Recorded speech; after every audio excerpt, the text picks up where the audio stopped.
আচ্ছা, আমরা যদি আমাদের চারপাশে দৈনন্দিন জীবনের দিকে একটু তাকাই, কি দেখতে পাই বলুন তো? ছোট ছোট দোকান, স্থানীয় কারখানা কিংবা হয়তো পাড়ার মোড়ের ওয়ার্কশপগুলো, তাই না? এগুলোই কিন্তু ভারতের অর্থনীতির আসল ছবিটা তুলে ধরে। আর এরাই হলো আমাদের আজকের আলোচনার সেই সব অনামী নায়ক। চলুন একটা প্রশ্ন দিয়ে শুরু করা যাক। আচ্ছা, আমরা তো সবাই জানি যে ভারতে সবচেয়ে বেশি মানুষের কর্মসংস্থান হয় কৃষিক্ষেত্রে। কিন্তু এর পরেই সেকেন্ড পজিশনে কোন সেক্টরটা আছে ভেবে দেখেছেন কখনো? কোন ক্ষেত্রটা কোটি কোটি মানুষকে কাজ যোগাচ্ছে? উত্তরটা হলো দেশের প্রায় ৬.৩ কোটিরও বেশি মাইক্রো, স্মল আর মিডিয়াম এন্টারপ্রাইজ, মানে সংক্ষেপে যাকে আমরা বলি MSME.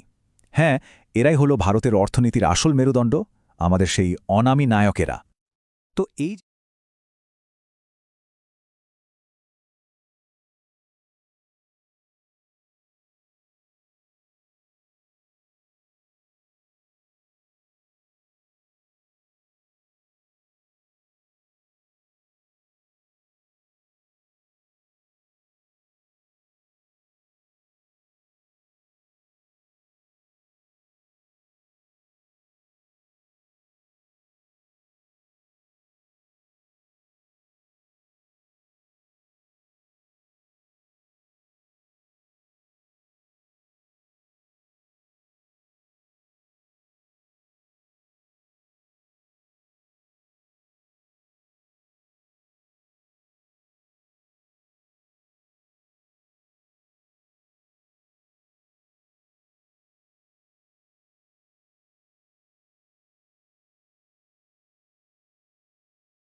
Hey everyone, welcome to the channel.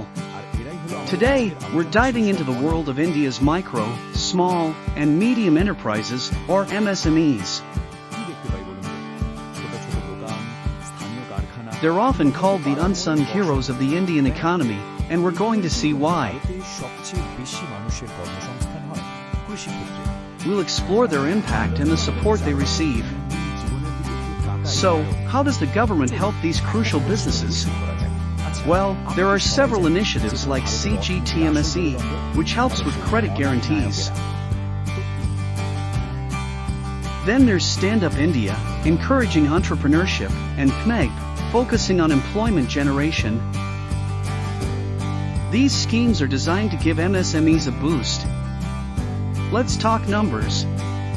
MSMEs contribute significantly to India's trade, and projections show they're expected to keep growing. Access to credit is super important for them. IT allows them to expand and create more jobs. Fintech companies are playing a big role in bridging the credit gap. What's in it for MSMEs? Plenty. They can get cheaper bank loans, subsidies for things like patents and trademarks, and even tax allowances. Plus, there are often reduced setup costs and preferences for government licenses. It's all about making it easier for them to thrive. The government has rolled out various policies and schemes to support MSMEs. From financial assistance to technology upgrades, they're covering a lot of ground. There are also initiatives focused on environmental sustainability and export promotion. It's a comprehensive approach. MSMEs really are the backbone of Indian industry. You see them everywhere, from manufacturing to retail. They're driving innovation and creating jobs across various sectors. The MSME Cluster Development Program is helping them grow and become more competitive. What does the future hold? The MSME sector is poised for even more growth. New classifications and criteria are making it easier for businesses to access funding and incentives. We're seeing more and more small and medium-sized enterprises making a big impact. So, what exactly is an MSME? They're classified based on investment and annual turnover. These enterprises are the primary engine of India's economic growth. They're creating opportunities and driving innovation. What do you guys think about the future of MSMEs? Let me know in the comments below. আচ্ছা, আমরা যদি আমাদের চারপাশের দৈনন্দিন জীবনের দিকে একটু তাকাই কি দেখতে পাই বলুন তো? ছোট ছোট দোকান, স্থানীয় কারখানা কিংবা হয়তো পাড়ার মোড়ের ওই ওয়ার্কশপগুলো, তাই না? এগুলোই কিন্তু ভারতের অর্থনীতির আসল ছবিটা তুলে ধরে। আর এরাই হলো আমাদের আজকের আলোচনার কেন্দ্রবিন্দু, আমাদের সেই সব অনামী নায়কেরা। চলুন একটা প্রশ্ন দিয়ে শুরু করা যাক। আচ্ছা, আমরা তো সবাই জানি যে ভারতের সবচেয়ে বেশি মানুষের কর্মসংস্থান হয় কৃষিক্ষেত্রে, কিন্তু এর ঠিক পরে মানে দ্বিতীয় স্থানে কোন সেক্টরটা আছে, কোন ক্ষেত্রটা কোটি কোটি মানুষের রুটি রুজির যোগান দিচ্ছে? একটু ভেবে দেখুন তো। উত্তরটা হলো দেশের প্রায় 63 মিলিয়ন মানে 6,30,00,000-এরও বেশি মাইক্রো, স্মল আর মিডিয়াম এন্টারপ্রাইজ, সংক্ষেপে যাকে আমরা বলি MSME। হ্যাঁ, একদম ঠিক শুনেছেন, এরাই হলো ভারতের অর্থনীতির আসল শিরদাঁড়া, আমাদের সেই অনামী নায়কেরা। তো এই যে আমরা এদেরকে নায়ক বলছি, এদের শক্তিটা ঠিক কোথায় সেটা বোঝার আগে চলুন প্রথমে জেনে নিই এই MSME জিনিসটা আসলে কি, মানে এরা কারা। দেখুন, MSME এই শব্দটা আসলে মাইক্রো, স্মল এবং মিডিয়াম এন্টারপ্রাইজের একটা শর্ট ফর্ম। খুব সহজ করে বললে এগুলো হলো সেই সব ব্যবসা যেগুলোকে তাদের আকার বা সাইজ অনুযায়ী এই 3টে ভাগে ভাগ করা হয়। আর এই সাইজটা মাপা হয় মূলত দুটো মাপকাঠিতে, একটা হলো বিনিয়োগ আর অন্যটা বার্ষিক টার্নওভার। যেমন ধরুন, কোনো ব্যবসার বিনিয়োগ যদি 1 কোটি টাকার নিচে আর টার্নওভার 5 কোটির নিচে থাকে তবে সেটা হলো মাইক্রো। এই সীমাটা বেড়ে যখন বিনিয়োগে 10 কোটি আর টার্নওভারে 50 কোটি হয় তখন সেটা স্মল। আর সর্বোচ্চ অর্থাৎ 50 কোটি বিনিয়োগ আর 250 কোটি টার্নওভার পর্যন্ত ব্যবসাকে বলা হয় মিডিয়াম। এই নিয়মটা সহজ করার একটা বড় কারণ আছে, যাতে ব্যবসাগুলো বড় হওয়ার ভয় না পেয়ে নিশ্চিন্তে নিজেদের বিস্তার করতে পারে। বেশ, পরিচয় তো হলো, এবার তাহলে আসা যাক আসল কথায়। মানে এই নায়কদের সুপার পাওয়ারগুলো কি কি? ঠিক কী কারণে এরা ভারতের অর্থনীতির জন্য এতটা গুরুত্বপূর্ণ? চলুন এক এক করে দেখা যাক। প্রথম আর সবচেয়ে বড় সুপার পাওয়ারটা হলো কর্মসংস্থান তৈরি করা। জানেন কি এই MSME সেক্টরটা ভারতে কত লোকের কর্মসংস্থানের সুযোগ করে দেয়? 11 কোটিরও বেশি। সংখ্যাটা একবার ভাবুন, দেশের কৃষিক্ষেত্রের পরেই এই ছোট আর মাঝারি উদ্যোগগুলোই কিন্তু কোটি কোটি পরিবারের আয়ের প্রধান উৎস। এরপর আসা যাক দেশের অর্থনীতিতে এদের অবদানের কথায়। ভারতের মোট জিডিপি মানে দেশের মোট যা আয় তার প্রায় 30% আসে এই MSME সেক্টর থেকে।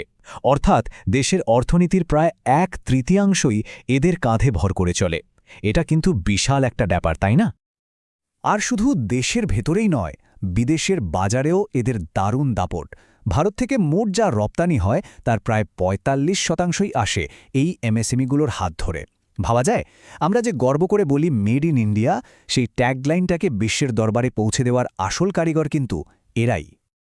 কিন্তু এদের প্রভাব কিন্তু শুধু এই সংখ্যাতেই সীমাবদ্ধ নয়। একেবারে তৃণমূল স্তর থেকে নিত্য নতুন আইডিয়া বা ইনোভেশন উঠে আসছে এদের হাত ধরেই। বড় বড় ইন্ডাস্ট্রিগুলো এদের সাপোর্টের উপর নির্ভর করে চলে, আর দেশের সাপ্লাই চেইনকে মজবুত রাখে এরাই। এদের প্রভাবের আরেকটা দারুণ দিক হল সামাজিক উন্নয়ন। অনেকেই ভাবেন ব্যবসা মানেই শহরকেন্দ্রিক, কিন্তু জানেন কি প্রায় 51% MSME গ্রামের দিকে অবস্থিত। এর মানে হল এরা শুধু শহরের অর্থনীতিকেই নয়, গ্রামের অর্থনীতিকেও চাঙ্গা করে তুলছে। আর প্রায় 20% MSMEর মালিক হলেন মহিলা, যা নারী ক্ষমতায়নের জন্য একটা বিরাট পদক্ষেপ। তো এতক্ষণ তো আমরা এদের সুপার পাওয়ারের কথা শুনলাম, কিন্তু সব হিরোর গল্পেই তো কিছু বাধা থাকে, তাই না? এদের ক্ষেত্রেও ব্যাপারটা ঠিক তাই। এত সম্ভাবনা থাকার সত্ত্বেও এদের চলার পথটা কিন্তু একদমই সহজ নয়। চলুন এবার এদের চ্যালেঞ্জগুলো নিয়ে একটু কথা বলা যাক। এদের একটা খুব অদ্ভুত কিন্তু বড় সমস্যাকে অর্থনীতিবিদরা বলেন ডোয়ারফিজম মানে বামনত্ব। ব্যাপারটা হলো ভারতের 90%-এরও বেশি MSME তারা মাইক্রো হয়ে থেকে যায়। তারা ইচ্ছেকৃতভাবে বড় হতে চায় না, কারণ ব্যবসাটা একটু বড় হলেই অনেক সরকারি সুযোগ সুবিধা বন্ধ হয়ে যায় আর নিয়মকানুনের চাপও বেড়ে যায়। ফলে তারা ছোট থেকে যাওয়াই বুদ্ধিমানের কাজ বলে মনে করে। এই বামনত্ব ছাড়াও আরও অনেক বাধা আছে, যেমন জটিল সরকারি নিয়মকানুনের ফাঁস, যাকে অর্থনীতিবিদরা মজা করে বলেন রেগুলেটরি কোলেস্টেরল, মানে এমন সব নিয়ম যা অর্থনীতির গতিকে আটকে রাখে। এর সাথে আরও অনেক সমস্যা জড়িয়ে আছে, যেমন পুরনো টেকনোলজি বা বড় কোম্পানিগুলোর সাথে অসম প্রতিযোগিতা। কিন্তু সবচেয়ে বড় দুটো বাধা হলো টাকার যোগান আর সময় মতো পেমেন্ট পাওয়া। ভাবুন তো, একটা ছোট ব্যবসা হয়তো মাল ডেলিভারি করে দিয়েছে, কিন্তু তার পেমেন্ট পেতে যদি কয়েক মাস লেগে যায়, তাহলে তার পক্ষে টিকে থাকাই তো কঠিন হয়ে পড়ে। এই দেরিতে পেমেন্ট পাওয়ার সমস্যাটা বহু এমএসএমইর কোমর ভেঙে দেয়। আর এই টাকার সমস্যাটা যে কতটা সিরিয়াস, সেটা এই সংখ্যাগুলো দেখলেই পরিষ্কার হয়ে যাবে। এমএসএমইদের লোনের চাহিদা আছে প্রায় 32.5 লক্ষ কোটি টাকার, আর তারা ফর্মাল সোর্স মানে ব্যাংক বা অন্যান্য প্রতিষ্ঠান থেকে পাচ্ছে মাত্র 14.5 লক্ষ কোটির মতো। মানে তাদের যা প্রয়োজন তার অর্ধেকেরও কম তারা পাচ্ছে। এই বিরাট গ্যাপটাই তাদের বড় হওয়ার পথে সবচেয়ে বড় একটা দেয়াল তুলে দিয়েছে। তবে গল্পে যখন ভিলেন আছে, তখন সাহায্যের জন্য তো কেউ এগিয়ে আসবে, তাই না? এক্ষেত্রে সরকার কিন্তু এই নায়কদের একা লড়তে দেয়নি। এই বাধাগুলো দূর করার জন্য বেশ কিছু গুরুত্বপূর্ণ পদক্ষেপ নেওয়া হয়েছে। চলুন এবার সেই সাপোর্টের দিকটা একটু দেখে নিই। আসলে এই সেক্টরের উপর সরকারের নজর কিন্তু আজকের নয়, একেবারে 50-এর দশক থেকেই এর জন্য আলাদা অফিস ছিল। তারপর একটা বড় পদক্ষেপ নেওয়া হয় 2006 সালে, যখন এমএসএমইডি আইন এনে এদেরকে প্রথম একটা ফর্মাল স্বীকৃতি দেয়া হয়। আর লেটেস্ট হলো 2020 সালের সেই নতুন সংজ্ঞা, যার মূল উদ্দেশ্যই হলো যাতে এরা নির্ভয়ে বড় হতে পারে। বর্তমানে সরকার মূলত 3টে বড় সমস্যার সমাধানের উপর জোর দিয়েছে। 1. রেজিস্ট্রেশনের হয়রানি কমানো, যার জন্য আছে সহজ উদ্যম পোর্টাল। 2. টাকার সমস্যা, যার জন্য কোল্যাটেরাল ফ্রি লোনের ব্যবস্থা করা হয়েছে, অর্থাৎ কোনো কিছু বন্ধক না রেখেই লোন পাওয়ার সুযোগ। আর 3. বাজার খুঁজে পাওয়া, যার জন্য তৈরি হয়েছে জেম পোর্টাল, যেখানে তারা সরাসরি সরকারি দপ্তরে নিজেদের জিনিস বিক্রি করতে পারে। মুদ্রা যোজনা এবং স্ট্যান্ড আপ ইন্ডিয়ার মতো স্কিমগুলো ঠিক এই উদ্দেশ্যেই তৈরি করা হয়েছে, যাতে এমএসএমইরা কোনো গ্যারান্টি ছাড়াই সহজে লোন পেতে পারে এবং মূলধনের অভাবে তাদের স্বপ্ন যেন থেমে না যায়। তাহলে সব মিলিয়ে আমরা কোথায় দাঁড়ালাম? এই নায়কদের ভবিষ্যৎ কি? সত্যি বলতে কি, এদের ভবিষ্যতের সাথে কিন্তু গোটা ভারতের ভবিষ্যৎ জড়িয়ে আছে। চলুন শেষ পর্যায়ে এসে আমরা এই কানেকশনটা বোঝার চেষ্টা করি।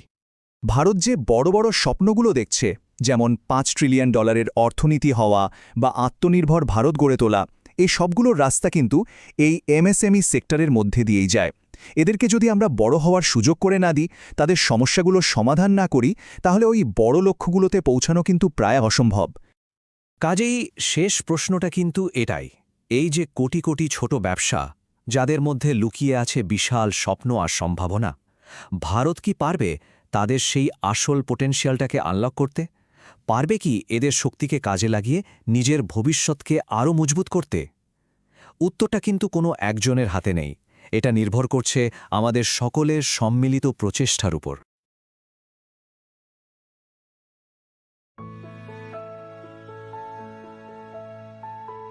আচ্ছা, আমরা যদি আমাদের চারপাশে দৈনন্দিন জীবনের দিকে একটু তাকাই, কি দেখতে পাই বলুন তো?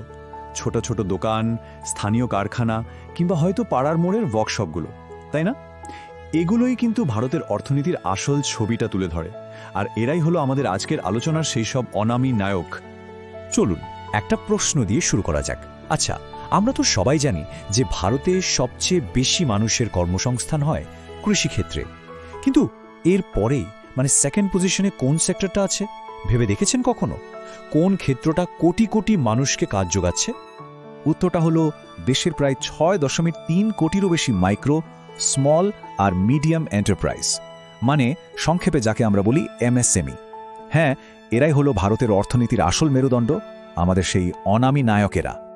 তো এই যে আমরা নায়ক নায়ক বলছি, এদের শক্তিটা ঠিক কোথায় সেটা বোঝার আগে চলুন প্রথমে জেনে নিই এই এমএসএমই জিনিসটা আসলে কি, মানে এরা কারা। চলুন একটু গভীরে গিয়ে ব্যাপারটা বোঝা যাক। দেখুন, এমএসএমই এই শব্দটা আসলে মাইক্রো, স্মল এবং মিডিয়াম এন্টারপ্রাইজের একটা শর্ট ফর্ম। খুব সহজ করে বললে এগুলো হলো সেই সব ব্যবসা যেগুলোকে তাদের সাইজ অনুযায়ী 3টে ভাগে ভাগ করা হয়। আর এই সাইজটা মাপা হয় দুটো জিনিস দিয়ে, এক হলো বিনিয়োগ আর 2 হলো তাদের বার্ষিক আয় বা টার্নওভার। মজার ব্যাপার হলো 2020 সালে এই ভাগ করার নিয়মটাকে কিন্তু বেশ সহজ করে দেয়া হয়েছে। আগে না উৎপাদন আর পরিষেবা খাতের জন্য আলাদা আলাদা নিয়ম ছিল, যা বেশ ঝামেলার ছিল। এখন সব এক। তো নিয়মটা কি? দেখুন, যদি বিনিয়োগ 1 কোটি আর টার্নওভার 5 কোটির মধ্যে থাকে, তাহলে সেটা হলো মাইক্রো। যদি বিনিয়োগ 10 কোটি আর টার্নওভার 50 কোটির মধ্যে হয়, তাহলে সেটা স্মল। আর বিনিয়োগ 50 কোটি আর টার্নওভার 250 কোটির মধ্যে হলে সেটাকে বলা হবে মিডিয়াম। এই যে নিয়মটা সহজ করা হলো, এর ফলে কিন্তু ব্যবসাগুলোর বড় হওয়ার রাস্তাটা আগের চেয়ে অনেক পরিষ্কার হয়ে গেছে। বেশ, পরিচয় তো হলো। এবার তাহলে আসা যাক আসল কথায়। মানে এই নায়কদের সুপার পাওয়ারগুলো কি কি? ঠিক কী কারণে এরা ভারতের অর্থনীতির জন্য এতটা গুরুত্বপূর্ণ? চলুন এক এক করে দেখা যাক। প্রথম, আর আমার মতে সবচেয়ে বড় সুপার পাওয়ারটা হলো কর্মসংস্থান তৈরি করা। জানেন, এই এমএসএমই সেক্টরটা ভারতে কত লোকের কর্মসংস্থান করে? 11 কোটিরও বেশি। সংখ্যাটা একবার ভাবুন। মানে কৃষির পরেই কিন্তু এই ছোট আর মাঝারি উদ্যোগগুলোই দেশের কোটি কোটি পরিবারের আয়ের উৎস। এরপর আসা যাক দেশের অর্থনীতিতে এদের অবদানের কথায়। ভারতের যে টোটাল জিডিপি মানে দেশের মোট যা আয় তার প্রায় 30% কিন্তু আসে এই এমএসএমই সেক্টর থেকে, মানে প্রায় 1/3। এটা কিন্তু বিশাল একটা ব্যাপার। আর শুধু দেশের ভেতরেই নয়, বিদেশের বাজারেও কিন্তু এদের দারুণ দাপট। ভারতের মোট যা রপ্তানি হয় তার প্রায় 45%ই আসে এই এমএসএমইগুলোর হাত ধরে। ভাবা যায়? ওই যে আমরা গর্ব করে বলি মেড ইন ইন্ডিয়া, সেই ট্যাগলাইনটাকে সারা বিশ্বে ছড়িয়ে দেওয়ার পেছনে এদের অবদান কিন্তু বিশাল। এই চার্টটা খুব ইন্টারেস্টিং। প্রায় 51% এমএসএমই কিন্তু গ্রামের দিকে অবস্থিত। এর মানে কি দাঁড়ালো? এর মানে হলো এরা শুধু শহরের অর্থনীতিকেই নয়, গ্রামের অর্থনীতিকেও চাঙা করে তুলছে।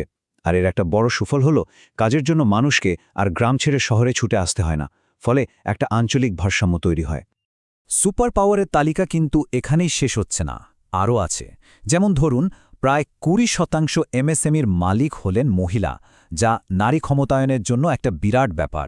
আবার একেবারে তৃণমূল স্তর থেকে নিত্য নতুন আইডিয়া বা ইনোভেশন উঠে আসছে এদের হাত ধরেই। বড় বড় ইন্ডাস্ট্রিগুলো কিন্তু এদের সাপোর্টের উপর নির্ভর করে চলে। আর সবচেয়ে অবাক করা ব্যাপার হলো এরা সব মিলিয়ে 6000-এরও বেশি আলাদা আলাদা প্রোডাক্ট তৈরি করে। তো এতক্ষণ তো আমরা এদের সুপার পাওয়ারের কথা শুনলাম, কিন্তু সব হিরোর গল্পেই তো কিছু ভিলেন বা বাধা থাকে, তাই না? এদের ক্ষেত্রেও ব্যাপারটা ঠিক তাই। এত সম্ভাবনা থাকা সত্ত্বেও এদের চলার পথটা কিন্তু একদমই সহজ নয়। চলুন এবার এদের চ্যালেঞ্জগুলো নিয়ে কথা বলা যাক। এদের একটা খুব অদ্ভুত কিন্তু বড় সমস্যাকে বলা হয় ডুয়ারফিজম, মানে বামনত্ব। ব্যাপারটা কি? ব্যাপারটা হলো ভারতের 90%-এরও বেশি এমএসএমই তারা মাইক্রো হয়েই থেকে যায়। তারা ইচ্ছাকৃতভাবে বড় হতে চায় না। এখন প্রশ্ন হলো কেন? কারণ ব্যবসাটা একটু বড় হলেই অনেক সরকারি সুযোগ সুবিধা বন্ধ হয়ে যায়, আর নিয়মকানুনের চাপও বেড়ে যায়। ফলে তারা ছোট থেকে যাওয়াই বুদ্ধিমানের কাজ বলে মনে করে। এই বামনত্ব ছাড়াও আরও অনেক বাধা আছে। যেমন ঠিক সময়ে টাকা বা লোন না পাওয়াটা তো একটা ক্লাসিক সমস্যা। এর সাথে যোগ করুন জটিল সরকারি নিয়মকানুনের ফাঁস, যাকে অর্থনীতিবিদরা মজা করে বলেন রেগুলেটরি কোলেস্টেরল। তারপর আছে পুরনো টেকনোলজি, বড় কোম্পানিগুলোর সাথে অসম লড়াই আর দক্ষ কর্মীর অভাব। আর সব শেষে যেটা এদের কোমর ভেঙে দেয় সেটা হলো দেরিতে পেমেন্ট। মাল তো বিক্রি হলো, কিন্তু টাকাটা হাতে আসতে আসতেই ক্যাশ ফ্লো শেষ। এই টাকার সমস্যাটা যে কতটা সিরিয়াস সেটা এই চার্টটা দেখলেই পরিষ্কার হয়ে যাবে। দেখুন, এমএসএমইদের লোনের চাহিদা আছে প্রায় 32.5 লক্ষ কোটি টাকার। আর তারা ফর্মাল সোর্স মানে ব্যাংক ইত্যাদি থেকে পাচ্ছে কত? মাত্র 14.6 লক্ষ কোটি। এই যে বিরাট একটা গ্যাপ, এটাই তাদের বড় হওয়ার পথে সবচেয়ে বড় একটা দেওয়াল তুলে দিয়েছে। তবে গল্পে যখন ভিলেন আছে তখন সাহায্যের জন্যও তো কেউ এগিয়ে আসবে, তাই না? এক্ষেত্রে সরকার কিন্তু এই নায়কদের একা লড়তে দেয়নি।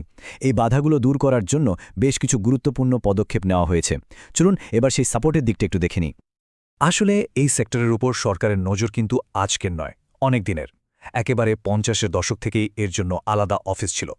তারপর একটা বড় পদক্ষেপ নেওয়া হয় 2006 সালে, যখন এমএসএমইডি আইন এনে এদেরকে প্রথম একটা ফর্মাল স্বীকৃতি বা সংজ্ঞা দেওয়া হয়। আর লেটেস্ট হল 2020 সালের সেই নতুন সংজ্ঞা, যার কথা আমরা আগেই আলোচনা করলাম। এর মূল উদ্দেশ্যই হল যাতে এরা নির্ভয়ে বড় হতে পারে। এখন সরকার মূলত 3টে বড় সমস্যার সমাধানের উপর জোর দিয়েছে। 1 নম্বর, রেজিস্ট্রেশনের হয়রানি কমানো। এর জন্য আছে উদ্যম পোর্টাল, যেখানে সব কাজ অনলাইনে কোনো ঝামেলা ছাড়াই হয়ে যায়। 2 নম্বর, টাকার সমস্যা। এর জন্য মুদ্রা যোজনার মতো স্কিম আছে, যেখানে কোনো গ্যারান্টি ছাড়াই লোন পাওয়া যায়। আর 3 নম্বর, বাজার পাওয়া। এর জন্য তৈরি হয়েছে জেম বা সরকারি মার্কেট প্লেস, যেখানে এরা সরাসরি সরকারি দপ্তরকে নিজেদের প্রোডাক্ট বিক্রি করতে পারে, মানে একটা রেডি মার্কেট। তাহলে সব মিলিয়ে আমরা কোথায় দাঁড়ালাম? এই নায়কদের ভবিষ্যৎ কি? সত্যি বলতে কি, এদের ভবিষ্যতের সাথে কিন্তু গোটা ভারতের ভবিষ্যৎ জড়িয়ে আছে। চলুন শেষ পর্যায়ে এসে আমরা এই কানেকশনটা বোঝার চেষ্টা করি। দেখুন, ভারত যে বড় বড় স্বপ্নগুলো দেখছে, যেমন $5 ট্রিলিয়ন অর্থনীতি হওয়া বা আত্মনির্ভর ভারত গড়ে তোলা, এই সবগুলোর রাস্তা কিন্তু এই এমএসএমই সেক্টরের মধ্যে দিয়েই যায়। এদেরকে যদি আমরা বড় হওয়ার সুযোগ করে না দিই, এদের টাকার সমস্যা, টেকনোলজির সমস্যা বা ওই দেরিতে পেমেন্ট পাওয়ার সমস্যাগুলোর সমাধান না করি তাহলে ওই বড় লক্ষ্যগুলোতে পৌঁছানো কিন্তু প্রায় অসম্ভব। কাজেই শেষ প্রশ্নটা কিন্তু এটাই, এই যে কোটি কোটি ছোট ব্যবসা যাদের মধ্যে লুকিয়ে আছে বিশাল স্বপ্ন আর সম্ভাবনা, ভারত কি পারবে তাদের সেই আসল পোটেনশিয়ালটাকে আনলক করতে? পারবে কি এদের শক্তিকে কাজে লাগিয়ে নিজের ভবিষ্যৎকে আরও মজবুত করতে? উত্তরটা কিন্তু কোনো একজনের হাতে নেই, এটা নির্ভর করছে আমাদের সকলের সম্মিলিত প্রচেষ্টার ওপর।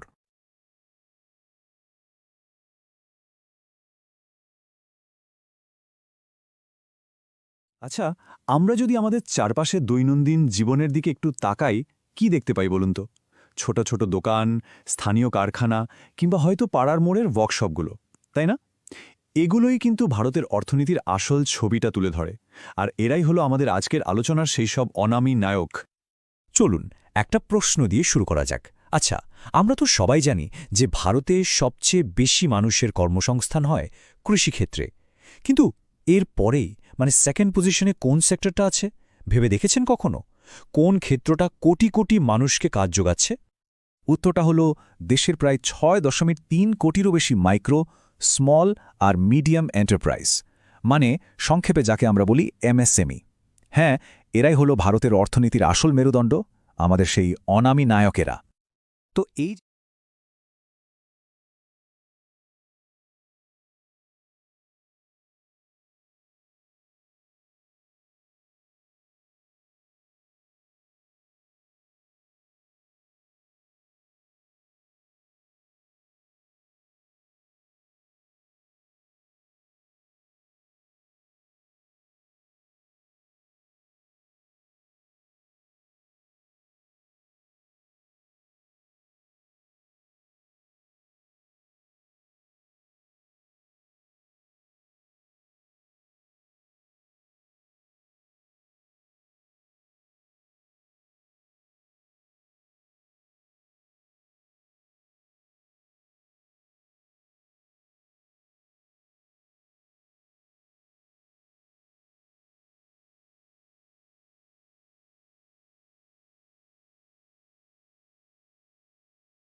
যখনই আমরা ভারতের অর্থনীতির কথা ভাবি আমাদের মাথায় কি আসে?